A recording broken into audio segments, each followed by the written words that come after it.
मतलब बाकी जो करते हैं ना उसमें से इतना जो कट्स मारते जब ये जरा भी वो महसूस नहीं होता कि मुझे वो कट्स लग रहा है। आप कहाँ कहाँ किए इससे पहले जाऊँ? जोगेश्वरी हिजामा हाउस है और बिरार में कोई एक लेडी के पास किया था थोड़ा ऐसे पेड़ में और कुछ दम नहीं था उसमें।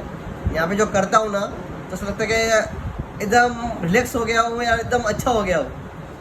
अभी मेरा बोन हुआ है ऐसा लगता है। अच्छा। और पिछली बार की जितनी बीमारी है सब दूर हो गई? सब दूर हो अभी आप गई। कोलेस्ट्रॉल के लिए आए हैं? कोलेस्ट्रॉल के लिए आया हूँ, अभी 1 हफ्ता और आऊँगा। फर्स्ट टाइम एक्सपीरियंस याद है कि ना डैडी के साथ, डैडी को बोल के लिए आया पापा था? तो मेरे 1 महीने से घर पे वो चल नहीं पा रहे थे, वो किसी भी चल रहे थे। यहाँ पे आधे घंटे में आया है वो दौड़ने लग गए इधर। और कितने दिन हो गए?